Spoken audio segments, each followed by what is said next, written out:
The officer stepped forward with a hard look in his eyes and said, "Step out of the line and open that case now." The woman stood her ground and replied calmly, "I'm declining your request. You won't be inspecting my case." "You don't consent because you've got something dirty in that case," the officer shot back. "This case contains official department property," she answered without raising her voice. "Don't insult me. People like you don't carry department property," he sneered. "Careful with that accusation," she warned. "From here you look like a smuggler slipping past security," the officer named Harlan Voss said in a low voice. The woman, Captain Lena Vale, didn't flinch. "Open it before I drag you to holding and tear it open myself," he threatened. His partner, Officer Garrett Shaw, twisted her wrist behind her back as passengers froze around them. What they didn't know was that her silence wasn't fear. It was the mistake that would destroy them. Captain Lena Vale stepped off the jet bridge into the terminal in the early morning hours. Her shoulders ached from the long red-eye flight that had been delayed for several hours. She carried her black duffel in one hand and gripped the sealed evidence case in the other. The leather folder with her appointment papers pressed against her ribs inside her jacket. The terminal felt empty. A few travelers dozed on benches. A janitor pushed a mop bucket past closed shops. Lena preferred it this way. No cameras, no speeches, no handshakes with politicians who smiled too much. The next morning, they would introduce her as the new commanding officer of the airport police division. Tonight, she just wanted to get her rental car and find her hotel. She moved through the quiet corridors toward baggage claim. Her sneakers made soft sounds on the polished floor. The evidence case weighed heavy in her right hand, 20 pounds of sealed documents and hard drives that people had tried to make disappear more than once already. At baggage claim, the carousel sat still. Her flight's bags wouldn't arrive for another 10 minutes. Lena found a spot near the wall and set down her duffel. She kept the evidence case closed. That's when she noticed him. The officer stood 30 feet away, pretending to check his phone. A white male in his late 30s with thick arms crossed over his chest. His eyes kept flicking toward her case. His badge read, G. Shaw. Lena had seen that look before. The look that said someone didn't belong. The look that turned questions into accusations. A second officer approached Shaw. This one moved differently, smoother, more careful. His uniform looked pressed even at this late hour. He leaned close to Shaw and said something quiet. Both men started walking toward her. Lena stayed still. She kept her breathing steady. Her father's voice echoed in her memory. Never give them a reason, but never bow down either. "Good morning," the first officer said. Shaw. Up close, she could see the coffee stain on his sleeve. "That's an interesting case you got there." "Good morning, officers," Lena said. "What's in it?" Shaw asked. No small talk, no courtesy, personal property and department material. "Department?" Shaw's eyebrows went up. "Which department would that be?" The second officer stepped closer. His badge read Sergeant H. Voss. He smiled, but his eyes stayed cold as airport tile. "We need to know what you're transporting," Voss said. His voice sounded reasonable, almost friendly. "Security reasons." "I understand," Lena said. "Is there a specific concern?" Shaw's face got harder. "The concern is that locked case you're holding like it's full of gold bars. Or maybe something else." Passengers at the next carousel started looking over. A woman grabbed her teenager's arm and pulled him away. An older man in a Marine's cap watched from his bench. "Are you implying I'm carrying contraband?" Lena asked.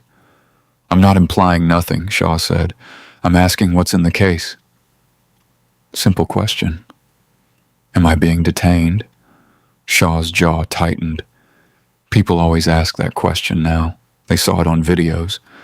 But coming from her, calm, direct, unafraid, it seemed to make him angrier. Voss raised a hand slightly, like calming a dog. "We received an alert.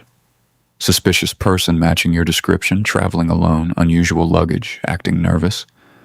"I'd like to see this alert," Lena said. That's not how it works, Voss said. We ask the questions, you answer them. I haven't seen any suspicious person alert, Lena said. And I'm not acting nervous. Shaw stepped closer. His hand dropped on his handcuffs. The metal caught the fluorescent light. Open the case, he said. Or we open it for you. The baggage carousel kept turning, empty except for 3 forgotten suitcases. More people stopped to stare. A businessman with a garment bag slowed his walk. A mother pushing a stroller changed direction to go around them. I haven't consented to any search, Lena said. Her voice stayed level. I need to speak with the supervisor. Voss's smile got wider. I am the supervisor. Sergeant Harlan Voss, Airport Police. Now we can do this easy, or Officer Shaw here can make it hard. Real hard, Shaw added. His fingers drummed against his equipment belt. Sir, I'm asking you to, Lena started, but Shaw grabbed her duffel bag, just snatched it right off her shoulder. The strap caught on her arm and yanked her sideways. Hey, Lena reached for it. Shaw dumped the whole bag onto the dirty floor. Clothes spilled out. Her phone charger, a paperback book, deodorant rolling towards someone's feet. Her father's old prayer card fluttered down like a dying bird. Look at this, Shaw said, kicking through her things. Acting all calm, but you're sweating now, aren't you? Lena bent to gather her belongings. You have no right. Shaw's hand shot out. He grabbed her wrist and twisted it behind her back. Pain shot up her arm. Her shoulders screamed. Don't touch evidence, he snarled. You think I'm stupid? Think you can grab something before I see it? Get your hands off me, Lena said through gritted teeth. Or what? Shaw twisted harder. You going to file a complaint? You going to call my supervisor? He laughed, ugly and loud. He's standing right there.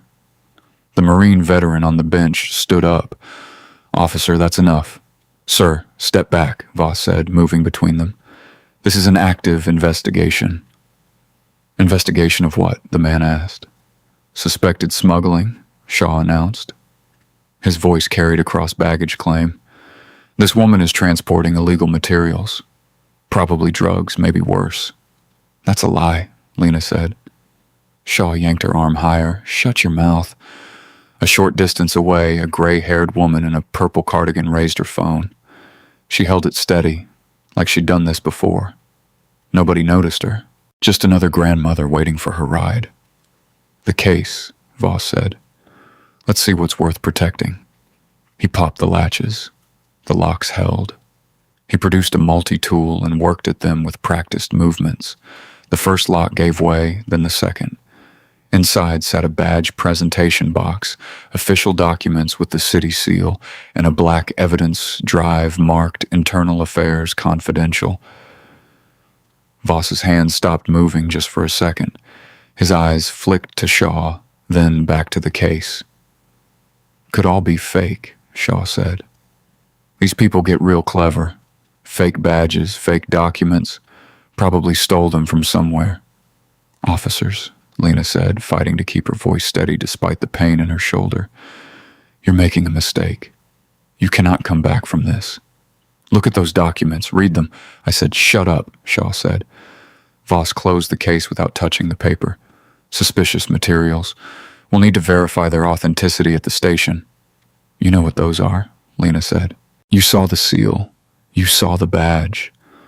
All I see, Voss said slowly, is someone who refused to answer simple questions. Someone who got aggressive when asked about suspicious items. Someone who might be impersonating a police officer. The woman in purple moved slightly closer. Her phone stayed raised. She had the steady hands of someone who'd spent years holding chalk at a blackboard. Turn around, Shaw ordered. When Lena didn't move fast enough, he spun her himself. Her shoulder made a popping sound. She bit down on a gasp. The cuffs came out. Cold metal clicked around her wrists, too tight. The edges bit into the skin. You are under arrest, Shaw announced. His voice boomed across the terminal. He wanted everyone to hear, wanted them all to see her humiliation. Shaw shoved her forward. Move it! The walk through the terminal felt like a mile. Business travelers looked up from their phones. Families stared. A teenage boy recorded with his phone until his mother slapped it down. "Look at her," someone whispered. "What did she do?" "Probably drugs," another voice said. "They always catch them at baggage claim." Lena kept her head up, back straight, every step measured, despite the cuffs cutting into her wrists. She'd learned in the army, when they try to break you, give them nothing. Behind them, the woman in purple followed. Not too close, not obvious, just another traveler heading toward ground transportation. She kept her phone low now, still recording. The airport police office sat behind an unmarked door near the rental car counters. Shaw used his badge to buzz them in. The hallway smelled like burnt coffee and industrial cleaner. Big Shot thought she could just walk through, Shaw said, pushing her into the holding room. Thought she was too important to answer questions. The room was small, gray walls, one table, 3 chairs, a camera in the corner with a red light that should have been on. It wasn't. Voss closed the door. "Sit." Lena sat. The cuffs made it awkward. "Acting all high and mighty," Shaw continued. "Like you're somebody special. Like the rules don't apply to you." "Harlan," Voss said, "go start the paperwork. I want to hear what she says when." "Now."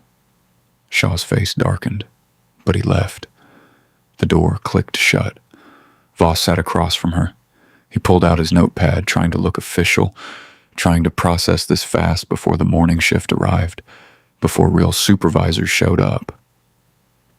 "Here's what happens," he said. "You'll sign a statement saying this was a misunderstanding.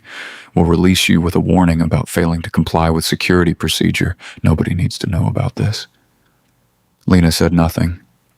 "Or we can do this the hard way. Federal charges for impersonating an officer, possession of fraudulent documents that internal affairs drive, stolen property." Still nothing.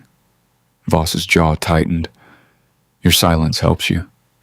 I've got your fake badges, your fake papers, your..." "Open the leather folder." Her voice was calm, controlled. It made him angrier. "What?" "For my case, the leather folder."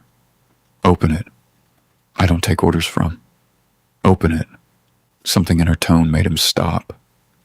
He went to her confiscated items piled on the corner table, found the leather folder, flipped it open, ready to mock whatever fake documents she'd created. The blood drained from his face. Official city letterhead, the mayor's signature, the city seal, appointment order, Captain Lena Vale. Commanding Officer, Regional Airport Police Division, effective the next day. The paper shook in his hands. He read it again, checked the signatures. Real. The seals. Real. The authorization codes. All real. "No," he whispered. The door burst open. Shaw strutted back in. Computers being slow. "Hey, she crying yet?" "These types always." "Harlan." Voss's voice came out strangled. "What?" Voss held up the appointment order. Shaw squinted at it, read it again. His cocky grin melted like ice in hot water. That can't be." "It's real," Voss said.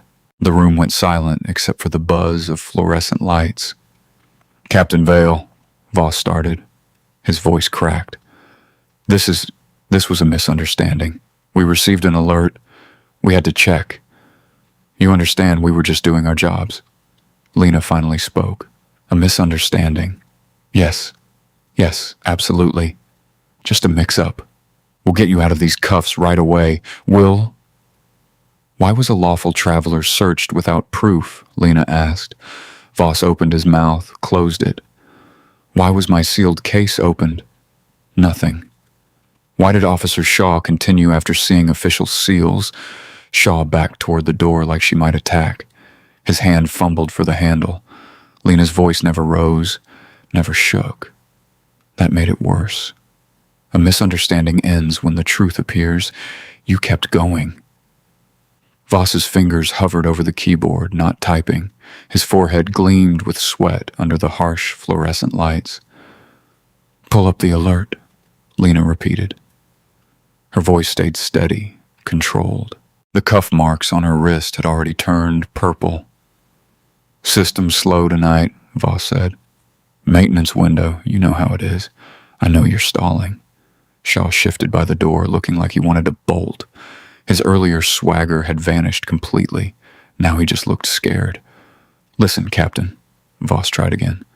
We can sort this out tomorrow. Let's get you comfortable, get you some coffee. The terminal log. Now.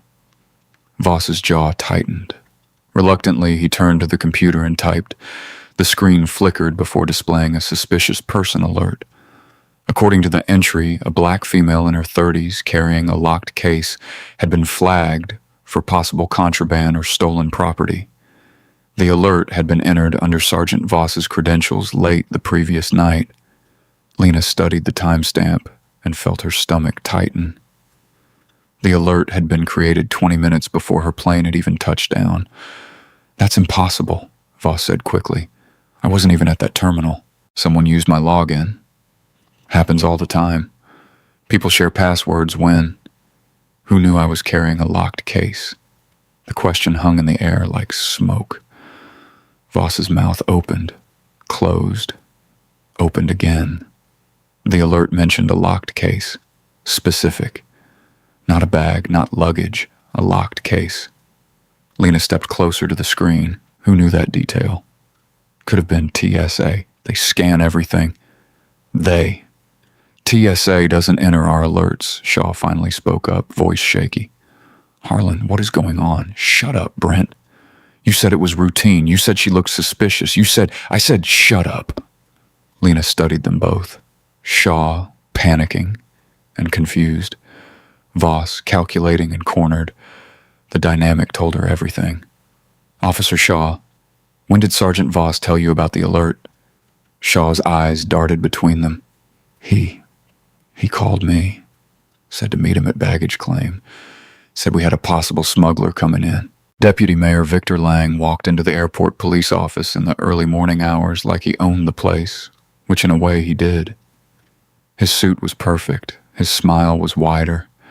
He carried 2 cups of coffee and the confidence of a man who'd buried bigger problems than this. Captain Vale. He extended a cup toward her. Rough first night. Thought you could use this. Lena didn't take it. She stood by the window overlooking the empty tarmac, watching maintenance crews prep for morning flights. Her wrist throbbed where the cuffs had bitten into skin. Deputy Mayor, you're up early. Well, when I heard about the misunderstanding, I came right away. He set both cups on the desk and settled into a chair like they were old friends. These things happen. New faces, late nights, everyone's on edge. Nobody's fault, really. It wasn't a misunderstanding. His smile flickered, just for a second. Of course not. Poor choice of words. What I mean is, we can frame this properly, control the narrative before it spirals. Frame it how? Simple miscommunication between dedicated officers doing their jobs. You were tired from travel. They were following protocol. Everyone shakes hands, learns from it, moves forward. Lena turned from the window. Under the overhead lights, the bruises on her wrist looked darker. They entered a false alert using Voss's credentials. They conducted an illegal search. They arrested me without cause. Allegedly.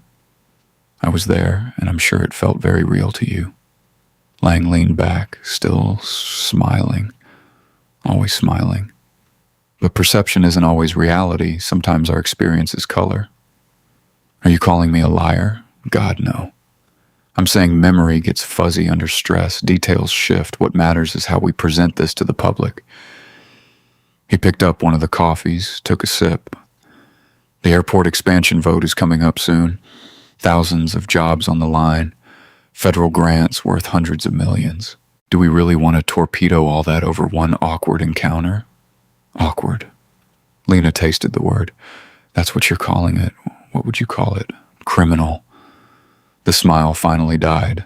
Lang set down his cup slowly, deliberately. When he spoke again, his voice had lost its warmth.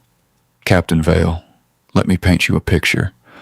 City legal reviews this incident. They find a new commanding officer who arrived unannounced, refused to identify herself properly, resisted reasonable questions, and then claimed persecution when standard procedures were followed.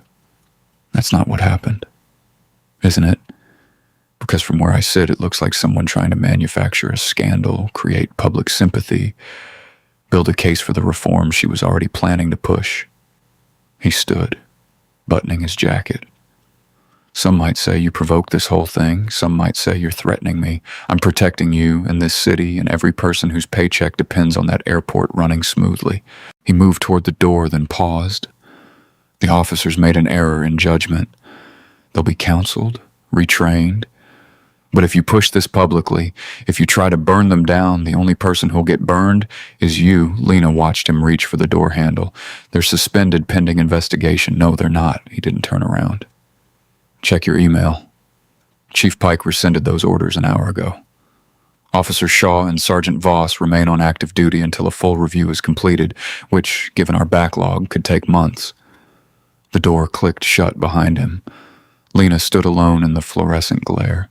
The coffee cups sat untouched on the desk, still steaming. She could feel the weight of the building around her.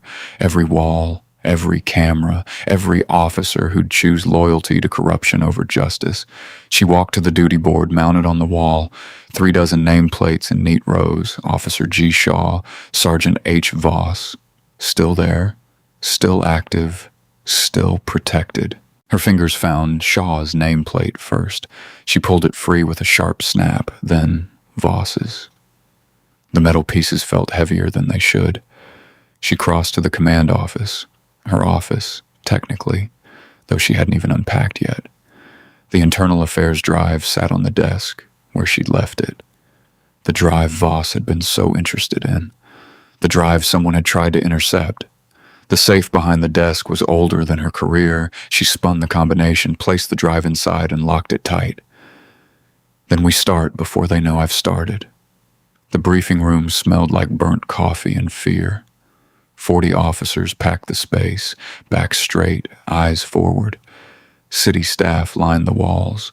News cameras pointed at the podium like weapons. Everyone waited for the new captain to smile, shake hands, and pretend the previous night never happened. Lena Vale stood at the front in her dress uniform. The bruise on her wrist was hidden beneath her sleeve, but she could still feel it, throbbing, reminding.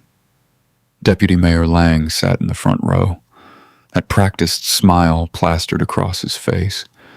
Chief Warren Pike fidgeted beside him, sweating despite the air conditioning. "Good morning," Lena said. Silence. "I'm Captain Lena Vale, your new commanding officer." A few officers shifted. Someone coughed. The cameras kept rolling. "I know some of you are aware of an incident that occurred last night. I was detained and arrested by members of this division." The room got tighter. Lang's smile widened. Pike looked like he might vomit. "That incident," Lena continued, "revealed deeper issues that require immediate attention." Lang leaned forward slightly, waiting for her to pivot, to soften, to play the game. "Effective immediately, I'm ordering a comprehensive 30-day integrity audit." The room exploded in whispers. Officers turned to each other. Someone muttered, "Here we go," loud enough for the cameras to catch. Lena raised her voice.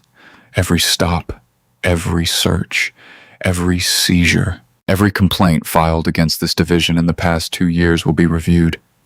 "Captain Vale?" Lang stood, still smiling for the cameras. "Perhaps we could discuss the scope. The scope is complete transparency." She didn't look at him. "Any officer who conducted searches without probable cause, seized property without documentation, or intimidated travelers into silence will be held accountable." Shaw sat 3 rows back, his face red as raw meat. Voss stood near the door, arms crossed, jaw tight. "Additionally," Lena said, "Officer Garrett Shaw is suspended without pay pending investigation." Shaw shot up. "You can't." "Sit down, officer. This is absurd. Sit down or be escorted out." 2 loyal officers grabbed Shaw's shoulders, forced him back into his chair. The cameras caught every second. Sergeant Harlan Voss is placed on administrative reassignment, restricted from public contact. Voss didn't move, didn't blink, just stared at her with eyes cold as winter stones. Any questions? Dozens of hands stayed down. The silence felt like held breath. Dismissed. The room emptied fast. Officers huddled in groups, voices low and angry. Lang approached the podium, cameras finally off. Congratulations, Captain. You just declared war on your own department. I declared accountability, same thing in their eyes. He straightened his tie. You know what happens to commanders who can't keep their troops in line. They get replaced. They get eaten. He leaned closer, voice dropping. These men have families, mortgages, years of service. You think they'll just roll over because you wave some audit around? I think they'll follow the law. He laughed. Actually laughed. God, you really believe that? How refreshing. He headed for the door, then stopped. You've made a very lonely choice, Captain Vale. When you're drowning in union grievances, hostile officers, and missing evidence, remember I tried to help you. The room emptied until only Chief Pike remained, still sweating. Captain, I should have been there last night. I apologize for. Where's Detective Holt? Pike blinked. Holt. Raymond Holt? Yes. He's probably in the basement filing room. We moved him down there after some unpleasantness a few years back. What kind of unpleasantness? He refused to adjust a report when asked. Made things difficult for everyone. Send him up. Captain Holt is nearly retired. He's not exactly. Send him up. 20 minutes later, Detective Raymond Holt entered her office. 63 years old, gray beard neat as his pressed shirt, he moved like a man who'd learned to make himself small. His eyes were still sharp. Captain Vale. He didn't sit until she gestured. Heard you caused quite a stir upstairs. Heard you caused one yourself a few years back. A ghost of a smile. Different kind of stir. Mine was quieter. Career ending, but quieter. Tell me about the missing property complaints. He studied her for a long moment. You sure you want to open that particular box? I'm sure. Because once you start digging, Detective Holt. She leaned forward. They arrested me last night, humiliated me in front of civilians, tried to destroy evidence I was carrying. So yes, I want to open every box they hoped would stay closed. Holt nodded slowly. Complaints started about 2 years ago. Travelers reporting missing cash, jewelry, electronics. Always the same pattern. Stopped for random screening, items vanish. Complaints filed, then mysteriously lost. How many? Officially, maybe a dozen made it to paper. Unofficially, I kept copies of everything before they demoted me. He stood. But, Captain, these files have a way of disappearing. I've seen whole boxes walk out of evidence. Then we better work fast. He headed for the door, stopped. You know they'll come for you. Not just Shaw and Voss, the whole system they're protecting. I know, and you're doing this anyway. Buried things can still be dug up, Detective. This time his smile was real. I'll get those files. An hour later, Holt returned pushing a metal cart. 3 banker boxes, covers thick with dust. He set them on her desk with surprising gentleness. Captain, he said quietly, this is only what they forgot to destroy. That afternoon, Lena and Holt descended into the basement of the airport police station. The air smelled like mold and forgotten paper. Fluorescent lights buzzed overhead, half of them dead or dying. Holt's old office was a converted storage room, barely big enough for 2 desks shoved together. Welcome to paradise, Holt said, clearing files off a chair for her. They moved me down here 3 years ago, said it was temporary.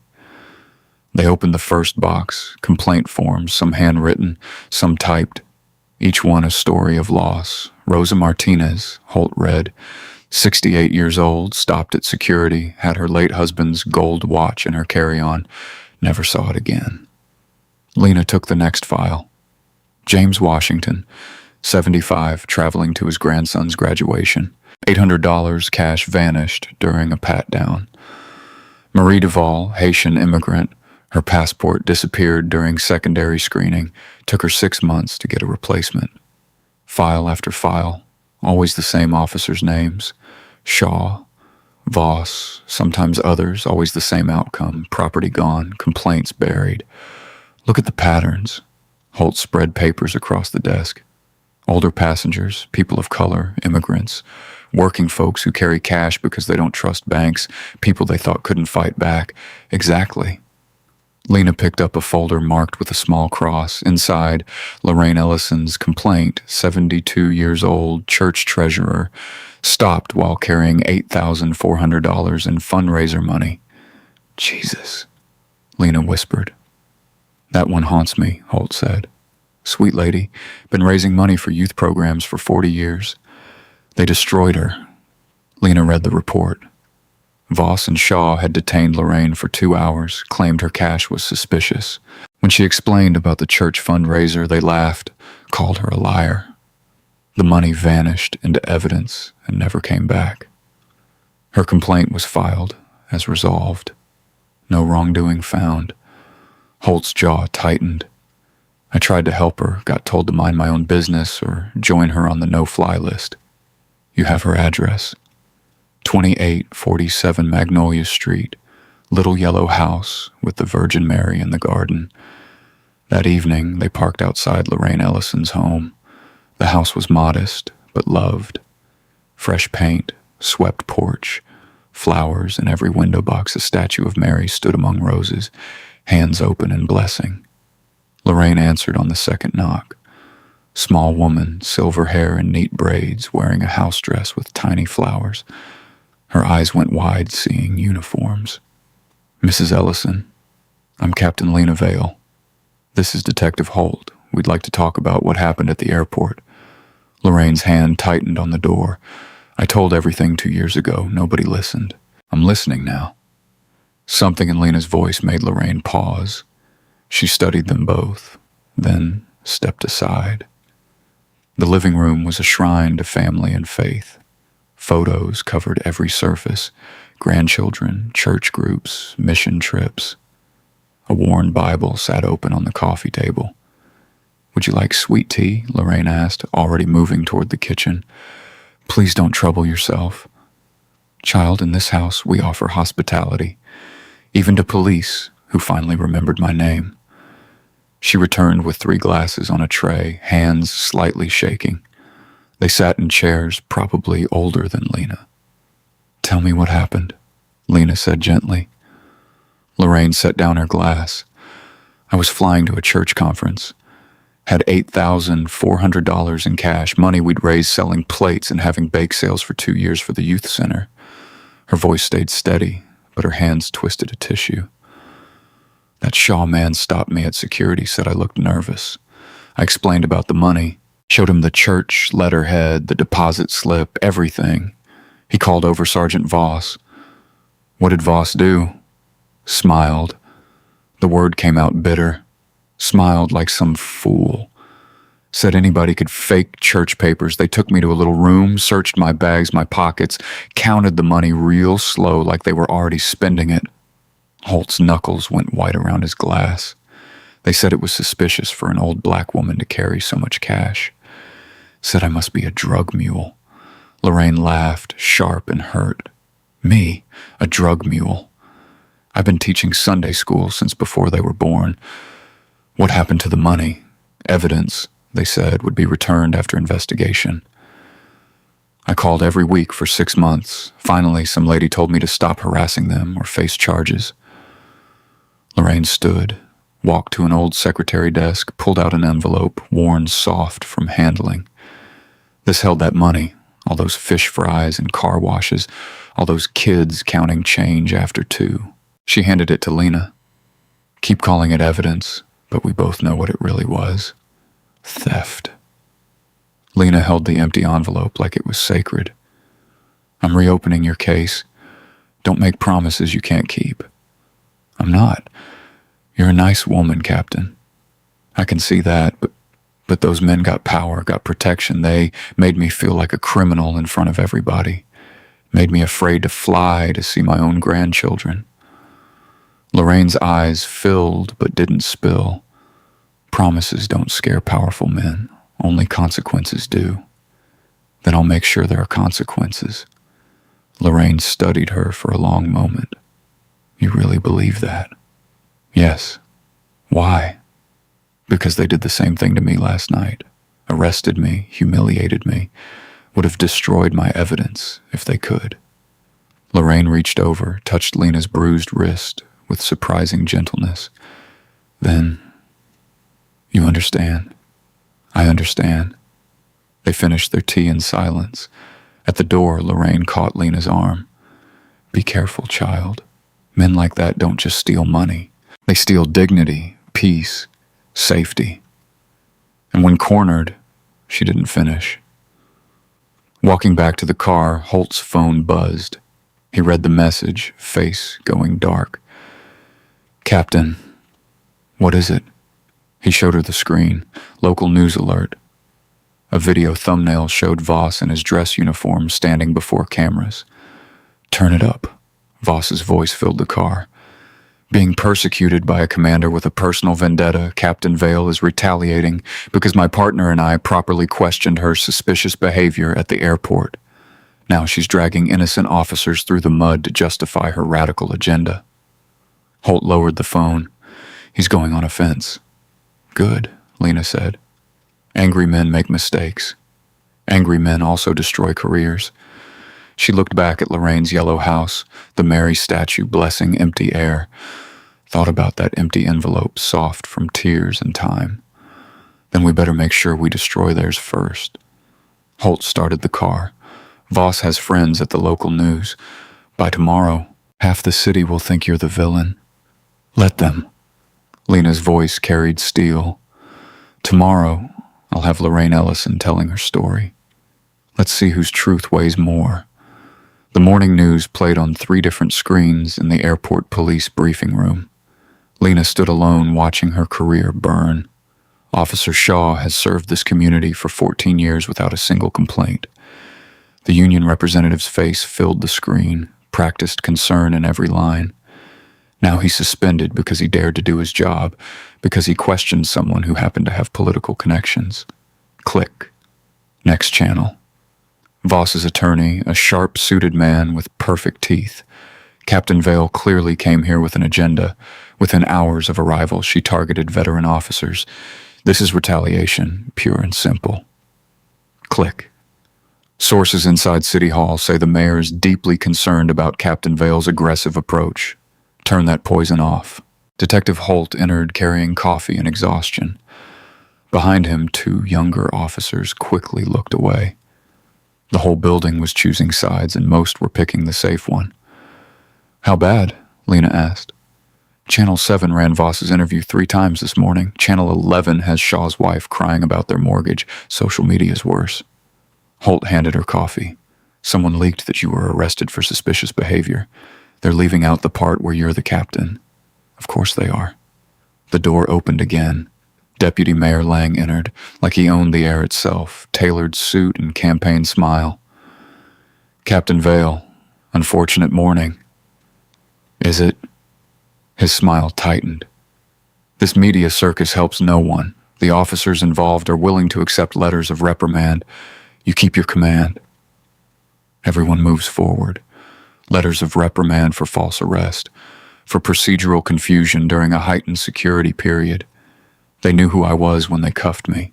Can you prove that in court? Because their attorneys will prove you refused to immediately identify yourself. They'll prove you resisted their lawful commands. Lang stepped closer, lowering his voice. They'll make you look difficult, Captain. Angry, vindictive, everything certain people already want to believe about women like you in positions like this. The words hit exactly where he aimed them. Lena felt the familiar weight, the exhausting math of fighting while black, female, and in charge. Take the deal, Lang continued. Save your reputation. Save your reforms. Live. to fight the battles that matter. This battle matters. To whom? Some church lady's old complaint, travelers who've already moved on. He checked his phone. The mayor's patience has limits, Captain. I'm trying to help you. No. You're trying to bury this before it reaches wherever it really goes. Lang's mask slipped for just a second. Then the smile returned. Noon, Captain. That's when the union files their formal complaint against you unless we settle. He left, cologne lingering like a threat. Holt waited until the door closed. He's scared. Good. Scared men show their cards. Lena turned back to the screens, now muted but still showing Voss's performance. We need. The desk sergeant peered in. Captain, you have a visitor. Says it's urgent. Evelyn Price entered like she was walking into her own classroom, spine straight, chin high, decades of authority in every step. She carried a leather purse and the kind of presence that made grown officers stand straighter. Mrs. Price. Lena rose, surprised. Sit down, child. Both of you. We need to talk about what I saw. All of what I saw. Holt closed the door, checked the hallway. Evelyn waited until they were truly alone. I taught school for 41 years, she began. Inner city schools. You learn to watch everything. Reflections in windows, movements behind backs, hands that take what isn't theirs. She pulled out her phone, steady despite her age. I started recording when that Shaw boy raised his voice, kept recording even when they moved you. She opened the video. But I wasn't just watching you. The footage played, shaky but clear enough. Shaw's aggression, Lena's calm responses, the brutal wrist twist, but Evelyn fast-forwarded. Here, watch the glass partition behind them. Lena leaned in. In the reflection, barely visible, Voss opened her evidence case. His body blocked the direct view, but the glass caught his movement. His hand went in, came out, moved to his jacket. He took something, Holt breathed. I taught algebra for 20 years before they let me teach advanced classes, Evelyn said. You learn angles matter. What you can't see straight on, you might see sideways. Lena watched again. The movement was quick, practiced. Voss had stolen from her case while Shaw performed for the crowd. That same afternoon, Lena spread the access logs across her desk like evidence in a murder case, which maybe it was, the murder of trust, one stolen envelope at a time. Voss badged into the evidence room at 3:47 in the morning. Holt traced the timeline with his finger, 4 hours after you suspended him. He had help, Lena noted. Someone had to disable the alerts, or someone high enough that alerts didn't matter. They'd requested every log from the night of her arrest. Evidence room, secure storage, the old customs corridor that hadn't been used since the terminal expansion. Most departments would have stalled, but Evelyn's video had opened doors, carefully, quietly, with several officials suddenly eager to distance themselves from whatever was coming. Here, Holt found it. Customs corridor entry at 4:15 in the morning. Same night. Any cameras? Decommissioned when they moved customs to the new terminal. Holt looked up. Convenient. Lena's phone buzzed. Unknown number. She nearly ignored it, then answered, Captain. The voice was scared, male, Hispanic accent. This is Thomas. Thomas Rivera. From maintenance. She remembered him from the files. 10-year employee, clean record. Worked nights. I'm listening, Thomas. I need to tell someone about the lockers. 20 minutes later, they met him in the underground parking garage. Thomas kept checking over his shoulder, keys rattling in nervous hands. I got family, Captain. 3 kids. This job is all I got. No one's threatening your job, Thomas. They did before, when I asked about the corridor. He swallowed hard. 6 months ago, I saw Voss and Shaw down there, middle of my shift, carrying bags. What kind of bags? Like evidence bags, clear ones, but they weren't logging nothing. I asked if they needed help. Voss told me I was seeing things, said if I wanted to keep seeing my paycheck, I'd forget what I didn't see. Where exactly? Lena kept her voice calm, though her pulse hammered. Old customs corridor, behind the service gate. There's lockers back there from when agents stored contraband. He pulled out a janitor's key ring. They think maintenance can't get in, but we got keys to everything for cleaning. Holt and Lena exchanged looks. Will you show us? Thomas's hands shook worse. My job is protected. I give you my word, your word against theirs. My word with a federal investigation behind it. It was partly true, would be fully true soon. Thomas led them through service tunnels that smelled of industrial cleaner and old concrete. Downstairs, most people forgot existed. Past signs warning of restricted access in 3 languages. The customs corridor was a time capsule. Dust-covered counters, old inspection stations, faded posters from before the world changed. Back here. Thomas unlocked a service gate that screamed on rusty hinges, more corridor, darker. Their flashlights caught shapes. Jesus Christ, Holt whispered. A row of lockers, like high school gym storage but heavy duty. Most had padlocks, new padlocks on old metal. Lena called for bolt cutters and a forensic team. While they waited, she photographed everything. The dust patterns showing recent traffic, footprints, a fresh cigarette butt, Shaw's brand, she'd bet her badge. The first locker cracked open like a confession. Watches, dozens. Some still had luggage tags attached. The second held jewelry in evidence bags, each with a date, but no case number. The third made Lena's chest tight. Cash, sorted by denomination, rubber banded. And there, between stacks of $20 bills, a manila church envelope, Riverside Baptist Building Fund printed in careful letters, Lorraine Ellison's shaky signature on the seal. $8,400, Lena said quietly. For a new roof. Holt documented while Lena opened more lockers. Passports, mostly foreign. Medication bottles with names that would match complaint files. Electronics. A child's tablet with unicorn stickers. How much? Holt asked. Hundreds of thousands, maybe more. Lena felt sick and furious. Every item, a person, a story, a violation. The forensic team arrived. More photos, evidence markers, chain of custody forms, everything by the book, everything perfect. No room for Voss's lawyers to cry misconduct. Lena picked up Lorraine's envelope with gloved hands, held it like the sacred thing it was. Money raised through fish fries and bake sales, dollar by dollar, prayer by prayer. Her phone rang. Lang. Captain Vale, I hear you're conducting an unauthorized search. Fully authorized. Judge Martinez signed the warrant an hour ago. Silence. Then, carefully, what did you find? Lena looked at the violated treasures of 100 travelers, everything they thought they buried. Captain, let's discuss this before tomorrow morning, 9 o'clock, press conference. That's not wise. Wisdom is knowing when to stop negotiating with thieves. She hung up, looked at Holt, at Thomas, at the forensic team carefully cataloging years of cruelty.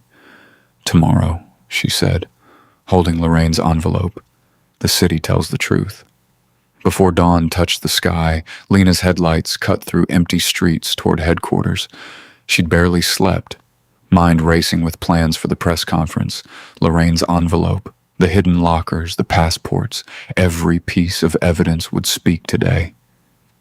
She found Holt waiting by the secure storage entrance. His face made her stomach drop. Don't tell me, Captain. His voice cracked. It's gone. What do you mean, gone?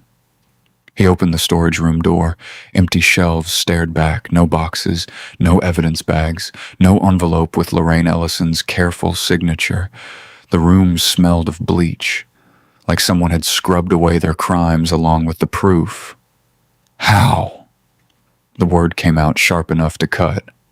Access log says your command code opened the door at 3:47 in the morning. I was home at 3:47 in the morning. I know that. You know that. But the system says different. Footsteps echoed in the corridor. Deputy Mayor Lang appeared, with 2 city attorneys flanking him like bodyguards. His smile could have frozen hell. "Captain Vale, we need to discuss a serious matter." Unbelievable. Careful. His smile widened. Threatening a city official while under investigation for evidence. Tampering would be unwise.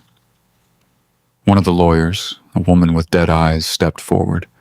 "Captain Vale, you're hereby placed on administrative leave pending investigation into the disappearance of critical evidence from this secure facility." "You know I didn't. The access logs indicate otherwise." Lang's voice dripped false concern. "Your command code, your responsibility, the evidence you claim to have found has vanished under your watch." "The evidence I documented, photographed, cataloged with a full forensic team. Photos can be staged. Items can be planted."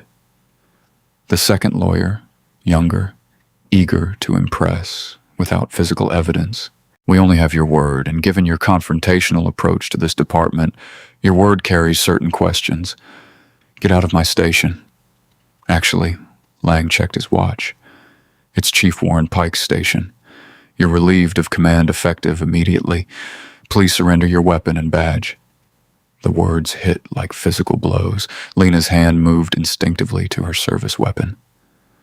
Not to draw it, she wasn't that foolish, but to feel its weight one last time. "This won't stand. It's already standing." Lang nodded toward the front entrance. "Unless you'd prefer we escort you out past the media." They're quite eager to discuss the missing evidence. Through the hallway window, news vans clustered like vultures, cameras ready, microphones hungry. Holt stepped forward. "This is wrong. I was there. I saw." "Detective Holt." The female attorney's voice could have cut glass. "You're reassigned to records review effective immediately. Basement level. Any discussion of ongoing investigations will be considered insubordination." Lena removed her badge. The metal felt heavier than it should. Her weapon followed, each item placed on the desk like pieces of her soul. "Captain," Holt started. "It's okay, Raymond." She kept her voice level, professional. They wanted her to explode, to give them more ammunition. "Follow orders." The walk to the front entrance stretched like a funeral march. Officers watched from doorways. Some looked ashamed, others satisfied. Word traveled fast in a station. Outside, the cameras attacked. Voices shouting questions about missing evidence, about abuse of power, about tampering with proof. Through the chaos, she saw him, Voss, standing by a patrol car. Clean uniform, sergeant stripes back on his sleeve. Shaw leaned against the station wall. That same smug smile from the airport. He tipped an imaginary hat as she passed. Her hands shook as she found her car. Not from fear, from rage so pure it burned. She'd played by every rule, documented every step, built an airtight case, and they'd stolen it like candy from a child. Inside the car, silence crashed down. The shaking got worse. She gripped the steering wheel until her knuckles went white. All those people, Lorraine. The travelers who'd lost medicines, the immigrants whose passports vanished.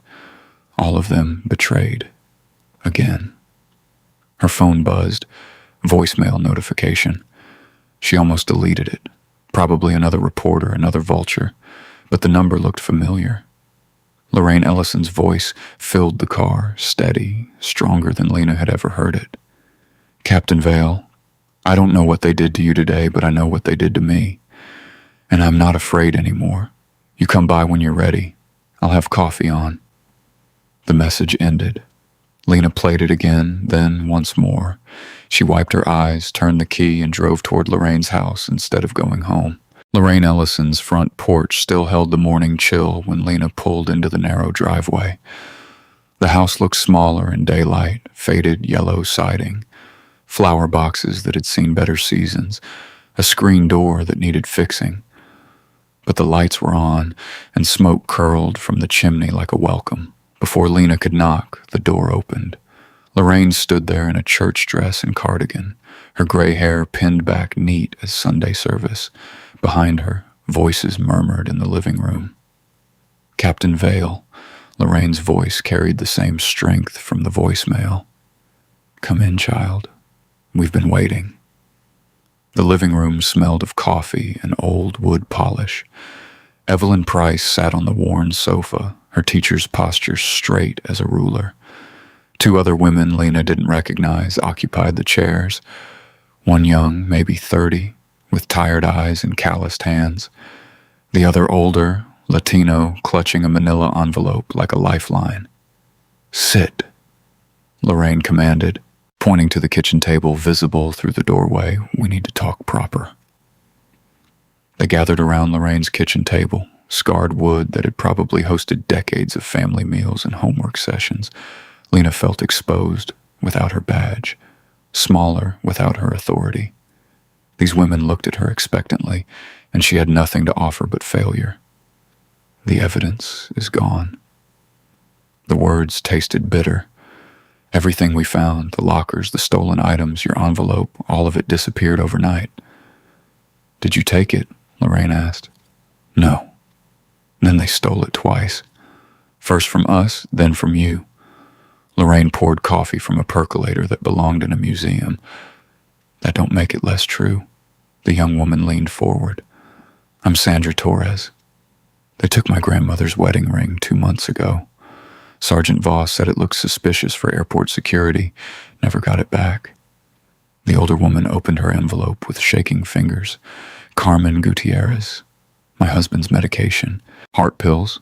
Very expensive. Officer Shaw claimed they could be illegal drugs. We had prescription bottles, doctor letters, everything. He threw them in the trash and said we could file a complaint. Did you? Evelyn asked. 3 times.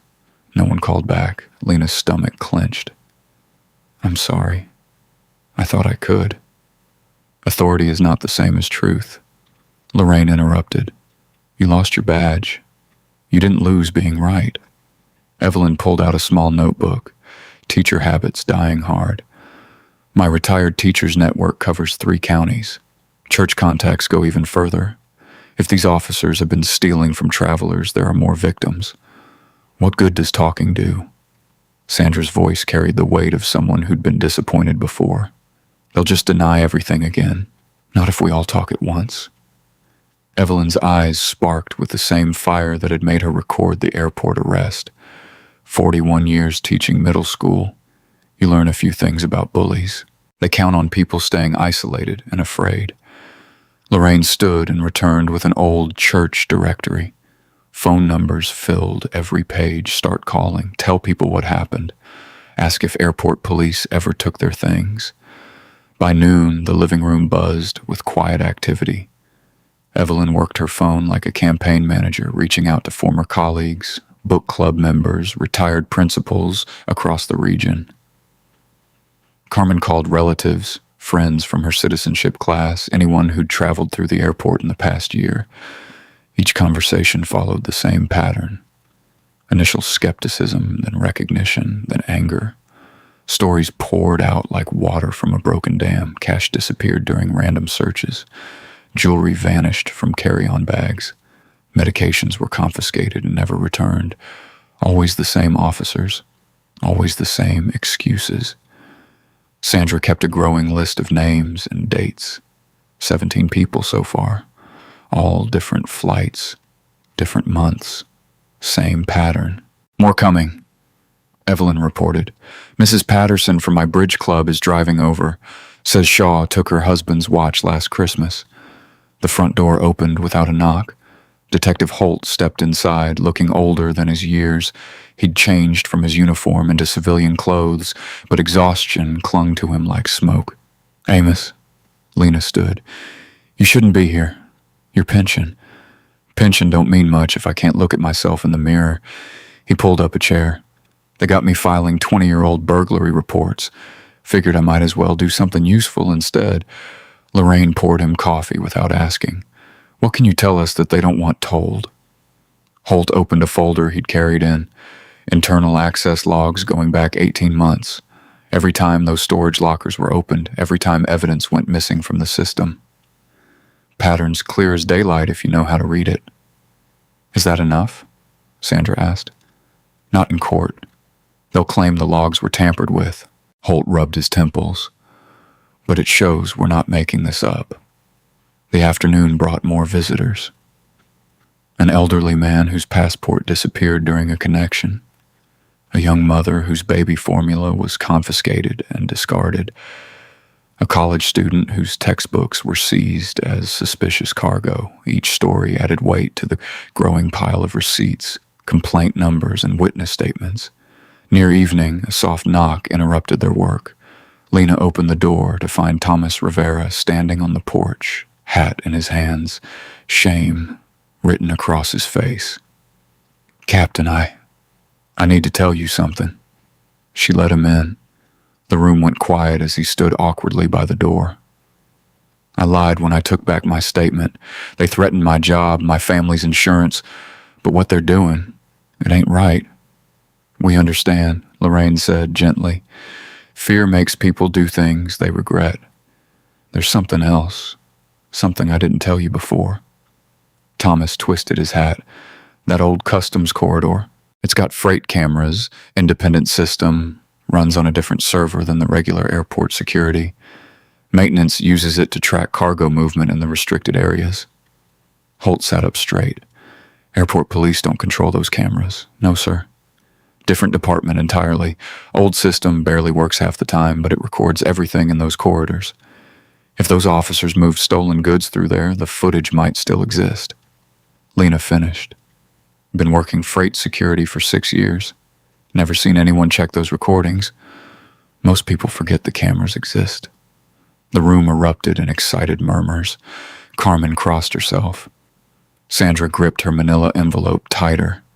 Holt pulled out his phone. I know someone, a federal inspector, owes me from an old case. If we can get that footage authenticated properly. Call her, Lena said. Holt stepped onto the porch for privacy. Through the window, they watched him pace, gesturing as he explained the situation. The conversation stretched long minutes. Finally, he returned. Inspector Naomi Grant. She's driving down from Atlanta tonight. Says if we can access those cameras legally, she'll authenticate whatever we find. The freight control room sat buried 3 levels beneath the terminal, forgotten by most airport staff and ignored by the gleaming renovations above. Flickering fluorescent lights cast harsh shadows across banks of outdated monitors and cable-thick wiring that belonged to another decade. The air smelled of dust and electrical components slowly dying. Thomas led them through a service corridor that required 2 key cards and a maintenance override code. His footsteps echoed against concrete walls painted institutional green sometime in the distant past. Most people don't even know this room exists, he whispered, unlocking a heavy steel door. Been down here maybe 10 times in 6 years. System runs itself mostly. Federal Inspector Naomi Grant examined the cramped space with professional interest. She was a compact woman in her 50s with sharp eyes and the kind of methodical patience that made corrupt officials nervous. Her federal credentials hung from a lanyard that caught the overhead light. This system is completely separate from airport police servers, she asked. Yes, ma'am. Different department, different funding, different everything. Freight security runs on old regulations from before the airport expansion. Thomas powered up a monitor that hummed to life reluctantly. Airport police probably forgot it existed. Detective Holt positioned himself near the door, listening for footsteps or elevator sounds from the corridor above. His service weapon remained holstered, but his hand rested near it out of habit. How far back do these recordings go? Lena asked. Depends on storage capacity. Maybe 6 weeks before the system overwrites itself. Thomas navigated through dated menu screens that looked like they belonged in a computer museum. What dates are we looking for? Start with last week, after I was suspended. The monitor flickered, then displayed a grainy black and white view of the abandoned customs corridor. Timestamps showed the footage was from a few days ago, hours after Lena had been escorted from headquarters. There. Holt pointed at the screen. Movement on the left. Two figures appeared in the frame, carrying dark bags through the corridor. Even with the poor video quality, their builds and movement patterns were unmistakable. "Voss and Shaw," Lena said quietly.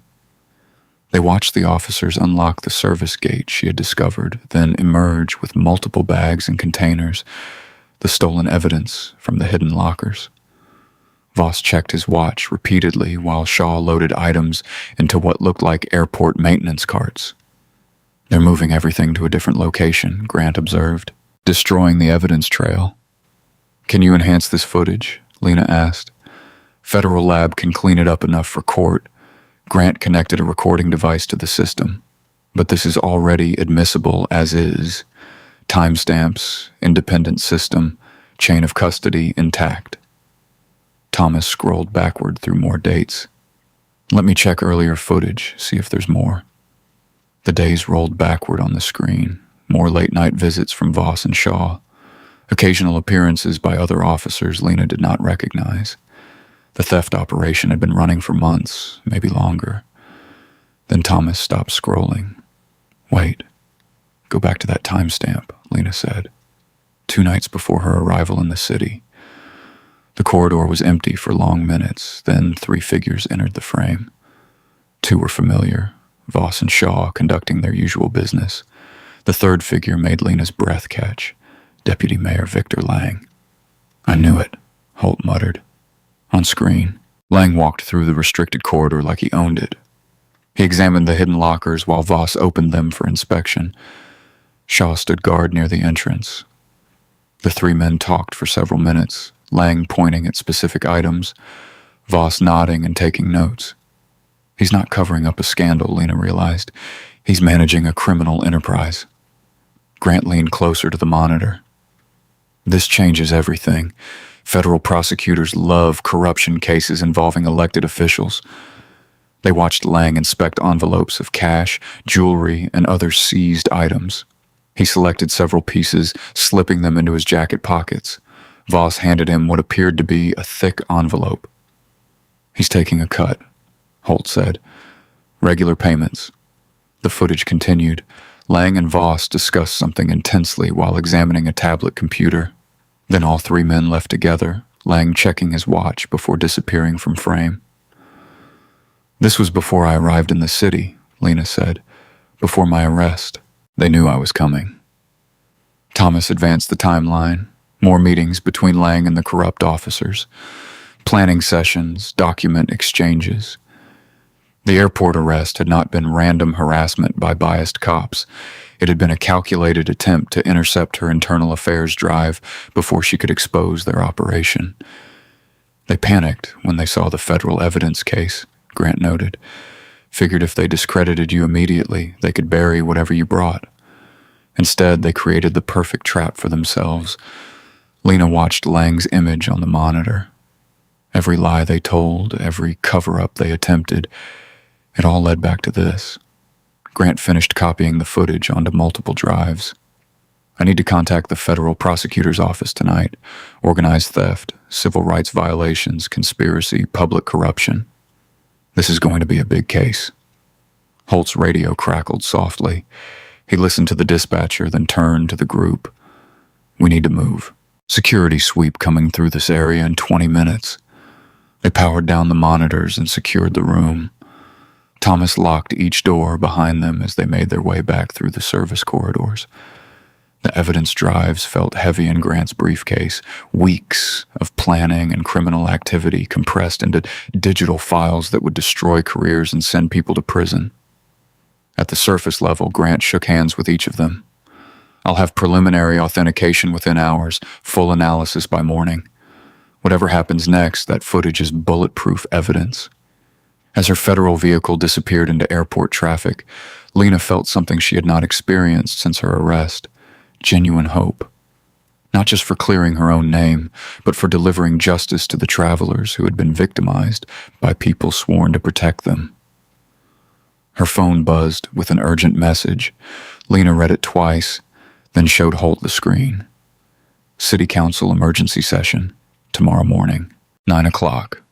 Special hearing on police department leadership and evidence handling procedures. Holt grimaced. Lang's making his move, trying to destroy you publicly before the federal case can develop. He doesn't know about the freight cameras, Lena said. Yet. They stood in the terminal parking garage, surrounded by the quiet hum of overnight airport activity. Above them, delayed flights carried unsuspecting passengers through the same corridors where corruption had festered for months. Lena's phone buzzed again. This time it was a formal notice from the city attorney's office, copied to several local media outlets. The notice announced an emergency city council session scheduled for the next day at 9 o'clock regarding Captain Lena Vale's misconduct investigation. The hearing would include public testimony concerning alleged evidence tampering, abuse of authority, and departmental disruption. After reading the notice, Lena showed it to Holt. He glanced at the screen and shook his head. "He's going to try to end your career on live television," Holt said. Lena deleted the message and started walking toward her car. Let him try. The city council chamber buzzed with tense energy as people filed through security checkpoints and metal detectors.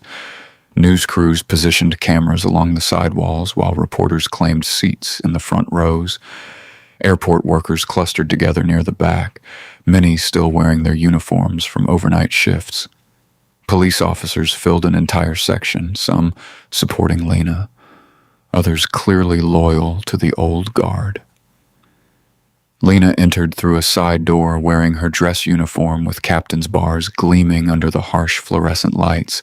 She carried only a thin folder and walked with measured steps to the designated chair facing the council dais.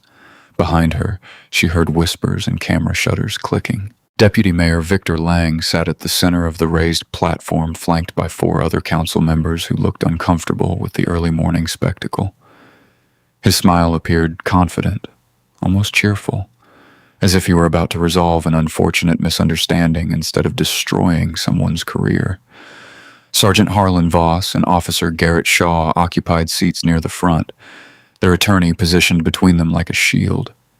Voss wore a crisp civilian suit and maintained perfect posture, projecting the image of a professional wrongly accused. Shaw kept checking his phone and glancing toward the exit, less comfortable in the spotlight. This emergency session addresses serious concerns about leadership and evidence handling within our airport police division. Lang began, his voice carrying easily through the chamber's sound system.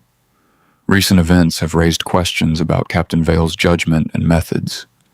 Lena sat perfectly still, hands folded in her lap, expression neutral. She had learned long ago that stillness could be more powerful than words. Captain Vale arrived in our city with a mandate to reform airport policing, Lang continued. Instead, she has created chaos. Good officers have been suspended without proper cause.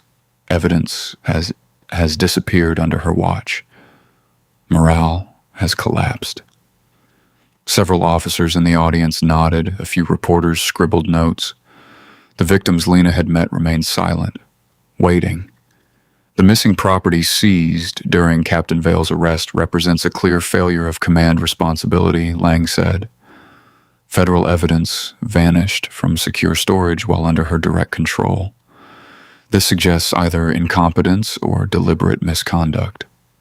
Voss's attorney leaned forward slightly, satisfied with the narrative direction.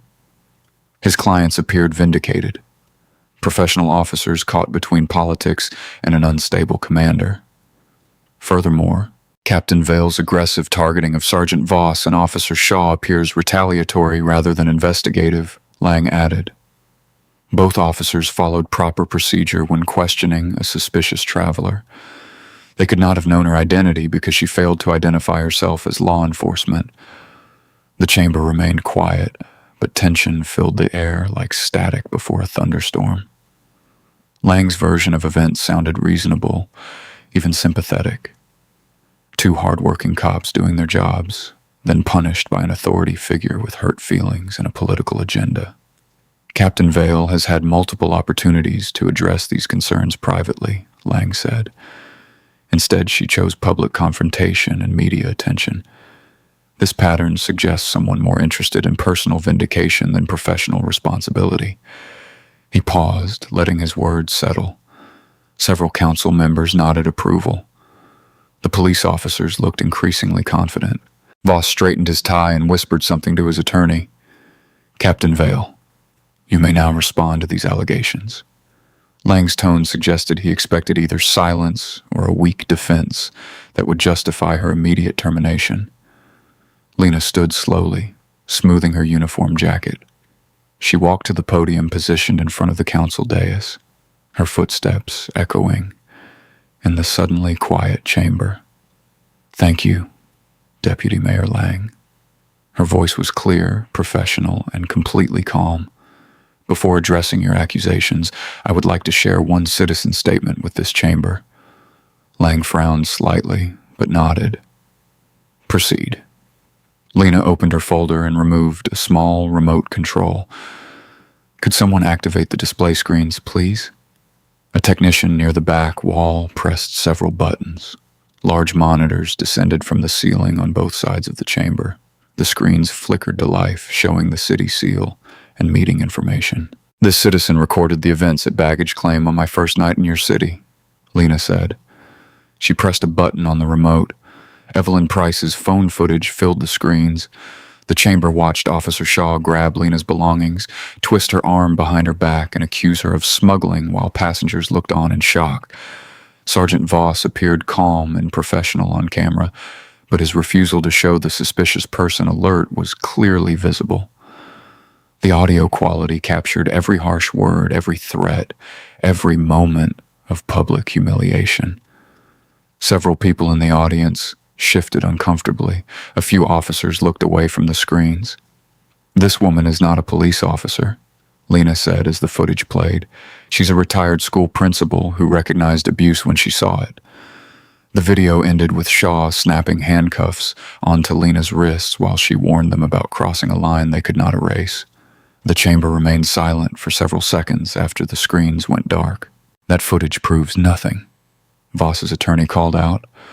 "Officers conducted a lawful investigation based on reasonable suspicion." "Perhaps," Lena replied. "Let's hear from the travelers your officers have investigated over the past 2 years." She gestured toward the back of the chamber. Lorraine Ellison stood slowly, leaning on her walking stick. At 72, she moved carefully but with dignity that commanded attention. "My name is Lorraine Ellison. I'm treasurer at Mount Olive Baptist Church." Her voice was soft but steady. "Last September, I carried $8,400 in fundraiser money through this airport. Sergeant Voss and Officer Shaw detained me for 3 hours. They searched my purse, my suitcase, and my body. Then my money disappeared." She held up an empty envelope, yellowed with age. "This is what they returned to me. Empty. When I filed a complaint, I was told travel stress causes confusion in elderly passengers." 2 more victims stood. An immigrant father whose passport had vanished during a random inspection. A black woman whose prescription medication was confiscated and never returned. Each story followed the same pattern. Vulnerable travelers targeted, property seized, complaints ignored. Lang tried to interrupt. "These allegations are unsubstantiated." "Are they?" Lena pressed the remote again. Detective Raymond Holt appeared on screen standing behind a podium in what looked like a federal building. The timestamp showed the footage was recorded just hours earlier. "I am Detective Raymond Holt, 27 years with this police department. I have authenticated surveillance footage from the airport freight camera system. This footage shows the defendants moving evidence after Captain Vale was suspended. The screen switched to grainy black and white surveillance video. The chamber watched Voss and Shaw carry bags through the abandoned customs corridor, emptying the hidden lockers Lena had discovered. Then came the devastating moment. Deputy Mayor Victor Lang appeared on camera, walking through the restricted corridor like he owned it, examining stolen property, selecting items for his jacket pockets. The chamber erupted. Reporters shouted questions. Officers turned to stare at Lang. Council members looked shocked and confused. Camera flashes exploded like strobe lights. "Turn off those screens," Lang yelled, his composure finally breaking. "This is clearly doctored footage designed to." The main doors to the chamber burst open. Federal agents in dark suits entered swiftly, their badges visible on lanyards around their necks.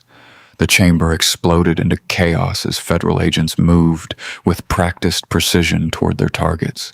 Reporters scrambled for better camera angles while council members shouted over each other, demanding explanations no one could provide. Voss shot up from his seat, his calm mask finally cracking. He grabbed his attorney's briefcase and pushed toward the side aisle, moving like a man who understood his world was collapsing in real time. "Excuse me." "Pardon me," he muttered, shouldering past confused spectators who had no idea they were watching a manhunt unfold. Detective Holt rose from his seat near the wall. At 63, he moved slower than the federal agents, but his positioning was perfect. He stepped into Voss's path just as the sergeant reached the side exit. "Going somewhere, Harlan." Holt's voice was quiet, almost conversational. Voss's face twisted with desperate anger. "Get out of my way, old man. I don't think so." Holt planted his feet wider, blocking the narrow aisle completely. "You ran from the truth long enough." A federal agent appeared behind Voss before he could shove past Holt. "Sergeant Harlan Voss, you are under arrest for conspiracy, theft of federal evidence, and obstruction of justice." The handcuffs clicked shut around Voss's wrists with a sound that cut through the chamber noise like a gunshot. His attorney watched helplessly as his client was led away, still protesting his innocence to anyone who would listen. Shaw's reaction was more violent. He overturned his chair and bolted for the main exit, shoving past elderly spectators and nearly knocking over a camera operator. His size and desperation cleared a path through the crowd. "Stop him!"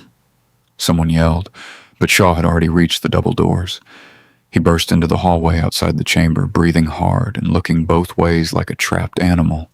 The marble corridor stretched in both directions, lined with city offices and conference rooms. For a moment, it seemed like he might actually escape. Then Federal Inspector Naomi Grant stepped out of an alcove directly into his path. She was 50 years old, built like someone who had spent decades chasing suspects, and completely unimpressed by Shaw's size advantage. "Officer Garrett Shaw," she said calmly, "you are under arrest." Shaw tried to bull past her, using his shoulder like a football player. Grant sidestepped smoothly and grabbed his wrist, twisting it behind his back with textbook precision. Shaw hit the marble floor hard, his knees cracking against the stone. "Federal charges include theft, conspiracy, and civil rights violations," Grant continued as she cuffed him. "You have the right to remain silent."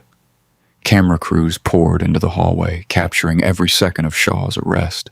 His face pressed against the cold marble, hands secured behind his back, looking nothing like the intimidating officer who had humiliated travelers for years. Back in the chamber, Lang stood behind the council dais like it could protect him from what was happening. His political smile had vanished completely, replaced by the desperate calculation of a man watching his career disintegrate. "This is outrageous," he shouted over the noise. "I demand immediate consultation with city legal. This is clearly political persecution designed to embarrass the mayor's office during budget negotiations." Inspector Grant returned to the chamber, straightening her jacket. After wrestling Shaw to the ground, she approached Lang with the same professional calm she had shown in the hallway. "Deputy Mayor Victor Lang," she announced loud enough for every reporter to hear clearly. "You are under arrest for obstruction of justice, conspiracy to commit theft, and protection of criminal enterprise." Lang's face went pale. "You have no authority to arrest an elected official without. We have surveillance footage showing you entering restricted airport property to examine stolen goods," Grant interrupted. "We have financial records linking political donations to property seizures. We have witness testimony placing you in meetings where victim complaints were deliberately buried." She produced handcuffs from her belt.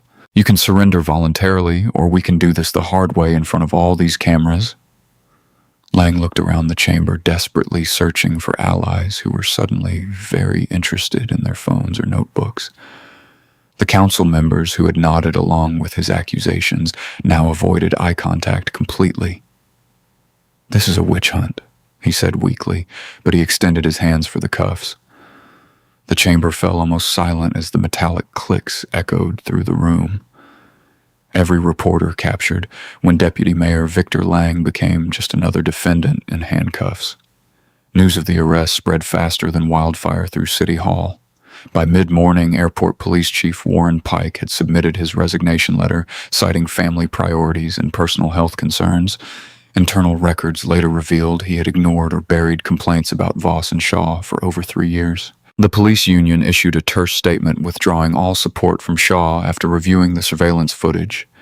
Union representatives who had called him a victim that morning suddenly discovered they had never heard of him. City Legal called Lena's phone at mid-morning. Her suspension was officially lifted, all disciplinary actions were vacated, and she was immediately reinstated to full command authority. The lawyer who delivered the news sounded like he was reading from a script prepared by people who wanted this problem to disappear as quickly as possible. The recovered evidence included more than anyone had expected. Voss had maintained a second storage location in an abandoned customs office filled with items seized from passengers over nearly 4 years. Lorraine Ellison's church envelope sat in a manila folder along with documentation showing exactly how much money had been stolen. Lena stood in the empty council chamber after the reporters and spectators had finally left. On the evidence table, Inspector Grant had placed 3 sets of badge and identification cards: Voss's Sergeant Stripes, Shaw's Officer Shield, and Lang's City Hall credentials. For the first time in weeks, Lena allowed herself to breathe deeply. The afternoon sun streamed through the tall windows of the regional airport terminal, casting long shadows across the same baggage claim area where Lena Vale had been humiliated less than 2 weeks earlier. Airport maintenance crews had arranged folding chairs in neat rows, creating a makeshift ceremony space near Carousel 4. The irony was intentional. Lena had requested this exact location. News vans lined the pickup area outside. Camera crews tested their equipment while reporters rehearsed their opening lines. Inside the terminal, passengers slowed their hurried pace to watch the preparations. Sensing something important was about to happen, Lena arrived through the main entrance at mid-afternoon, walking beside her mother with the steady confidence of someone who had fought for this moment. She wore her dress uniform, navy blue with crisp creases, brass buttons polished to mirror shine, and captain's bars that caught the afternoon light. The bruises on her wrist had faded, but the memory of handcuffs in this same space gave every step deeper meaning. Diana Vale moved carefully beside her daughter, leaning slightly on a wooden cane but refusing any other assistance. At 64, she carried herself with the dignity of a woman who had watched her late husband fight workplace discrimination for decades. Today felt like vindication for battles that had taken too long to win. "You look like your father in that uniform," Diana said quietly as they approached the ceremony area. "He would be so proud." Lena adjusted her cap slightly. "He would probably tell me the real work starts tomorrow." That's exactly what he would say. Diana's voice carried both pride and worry. "Just remember that winning doesn't make you safe. It makes you responsible." The crowd was larger than expected. Airport workers stood along the outer edges. Baggage handlers, security guards, cleaning staff, and maintenance crews who rarely receive public recognition for anything. Retirees from Evelyn's church network filled the front rows, many wearing their Sunday best despite the weekday timing. City officials clustered near the podium, looking uncomfortable but politically necessary.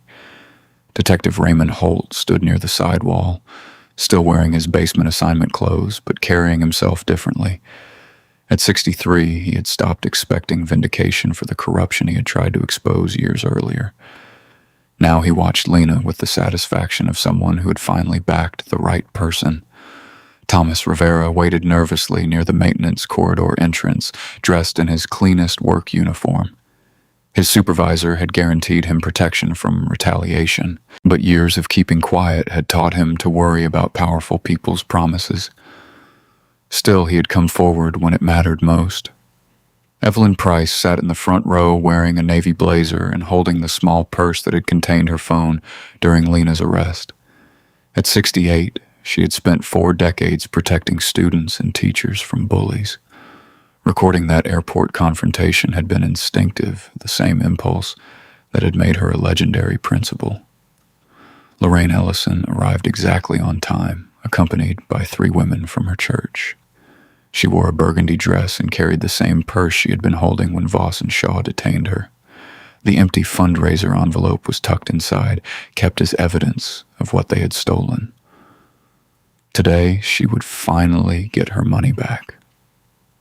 The ceremony began with Mayor Diane Carver offering a carefully worded apology on behalf of the city.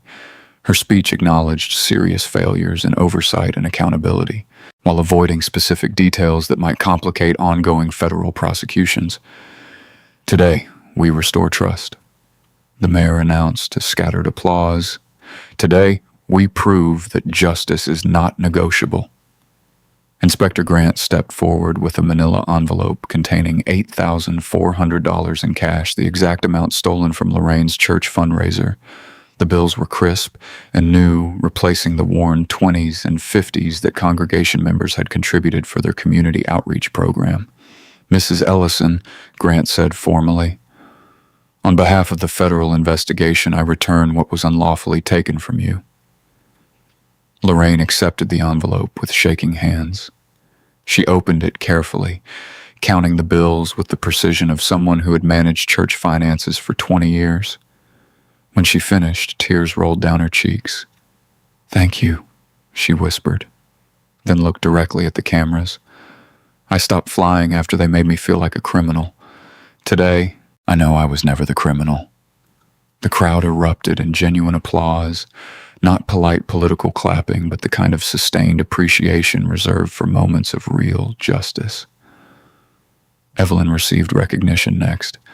Inspector Grant praised her courage in recording evidence when other passengers looked away or focused on their own safety. Mrs. Price demonstrated that ordinary citizens have extraordinary power when they choose truth over convenience, Grant announced. Her actions protected not just Captain Vale, but every future passenger who might have faced similar treatment.